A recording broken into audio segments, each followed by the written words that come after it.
What do you think of when you think the number 42? The number 42 has a number of references that it can stand for, whether that be the meaning to everything, or even religious stability, or even death for whatever reason. The point being, the way you view something depends solely on a person's experience.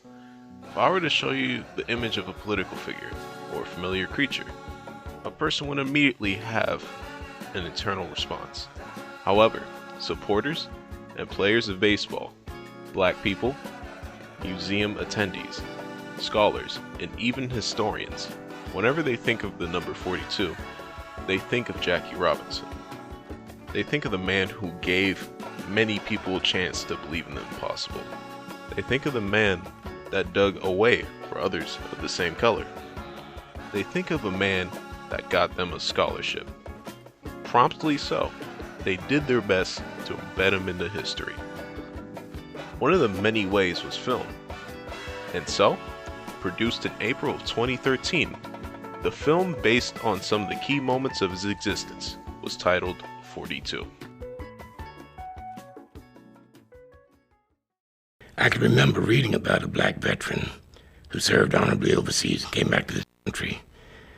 And in an altercation with the sheriff in one of the southern towns, the sheriff attacked him with a blackjack and beat both of his eyes out. Oh man.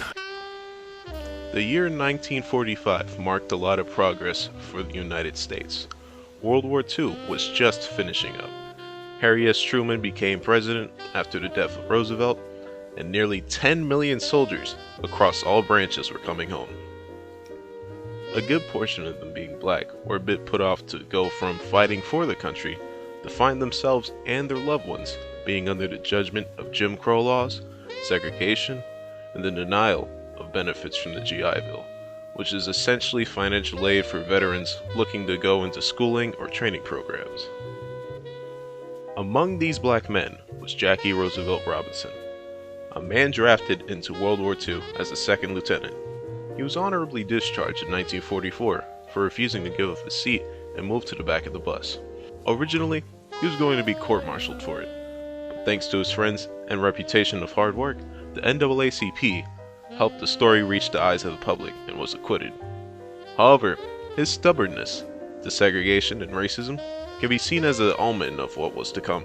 As a young kid, he played baseball and went to University of California as a multi-sport star in track, football, and baseball. Shortly after the war, he ends up playing as a shortstop for Kansas City Monarchs, a Negro league at the time. Even in the world of pro sports, segregation remains prevalent, although not always. There were black athletes who were going against the grain and getting into the pro leagues of their own sport, although it didn't come without outrage. Around 1898, Jack Johnson was the first black heavyweight champion. In 1910, when he went up against James J. Jeffries and won in the 15th round, riots broke out nationwide because they couldn't believe that Jeffries let a black man win. The movie decides to start around this period in Jackie's timeline, most likely to capture mainly his baseball career and the struggles he went through at the time. The movie opens up with Wendell Smith, one of the supporting characters in Jackie's story, summarizing the background of the rest of the movie, or the ongoings of the society at the moment. The movie then introduces Branch Rickey, a former baseball player turned general manager of the Brooklyn Dodgers, who states that he plans to put a black man on his team. Based on the fact that there was a large black audience for baseball, he saw it not only as an economic opportunity, but as an opportunity to show what black people can do in sports. While meeting for the first time, Jackie and Branch have a discussion about adding Jackie to the Brooklyn Dodgers. Although it is obvious as to what might occur, Branch feels that it is necessary to explain to Jackie the importance his role holds, considering the bus incident that happened in the Army. Branch makes it clear to Jackie that he needs to keep his temper under control because there will be a number of people who attempt to throw him off his game. Follow a blow with a blow and they'll say the Negro lost his temper. Your enemy will be out in force and you cannot meet him on his own low ground.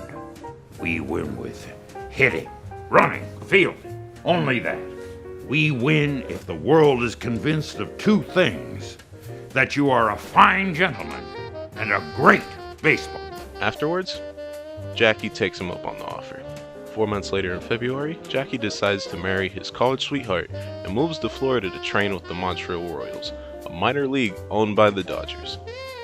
This was done not only to test his reputable skill, but what he will do in front of an all-white crowd and team. I don't want to apologize for the speed of which the story took, but that is exactly how it plays out in the first 30 minutes of the movie. One of the few things that the movie messes up a bit is not only the pacing, but the skipping of certain details in Jackie's story. The information of the discharge and Jackie's past that I've described is only mentioned in the passing lines that could pass by an attentive viewer. For example, the only thorough mention of the accolades and support of Rachel Isom, Jackie's wife, is at the very tail end of the Where Are They Now segment at the end of the film, or not mentioned or shown at all. With that being said, there are necessary references to people loosely related to Jackie, like Ed Charles, who represents the future of black players that Jackie Robinson inspired. Although they never had direct contact as portrayed in the movie with Jackie tossing a ball towards a young Ed, everything else seems to be true from Ed's perspective. Wendell Smith, a writer for the Pittsburgh Courier, who would document Jackie's journey and assist Jackie during travel, was not credited in the movie for actually recommending Jackie Robinson to Branch Rickey, as well as other black players like Monty Irvin and Roy Campanella. Moving on from that, Jackie does well with the minor league and gets signed with the Dodgers. After a failed petition created by a fellow player, Dixie Walker, to get rid of Jackie, 1947 came along and allowed Jackie to experience the things he was practicing for: a pro game sandlot and a divided crowd, both cursing and cheering his name.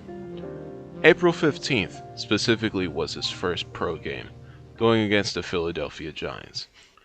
The Giants manager at the time, Ben Chapman, put more into hurling heinous slurs and insults towards Jackie than he did at guiding his team at baseball.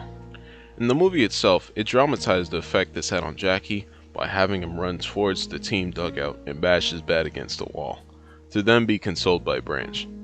Once again, in reality, this most likely didn't happen, but according to the production team of the movie, Rachel Robinson herself did nothing to stop this from being put into the movie. While this isn't exactly a guarantee, it brings into question if though the racial aggro from the nation did get to him at a certain point, if not at that specific moment. However, Branch Rickey commented years later on the situation, and talked about how it made the Dodgers a more solidified team, saying, quote, "When he poured out that string of unconscionable abuse, he solidified and unified 30 men, not one of whom who was willing to sit by and see someone kick around a man who had his hands tied behind his back." Nevertheless, the members of the Dodgers themselves ended up finding camaraderie through Jackie. For instance, Pee Wee Reese, one of Jackie's first public friends, started to experience the same in-mail harassment that Jackie's family and Branch himself know too well.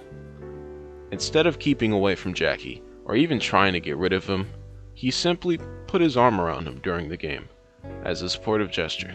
Although he was facing harassment from the locals of his hometown, Reese gained the confidence to stand against that in a public action, even if it was for a short period of time.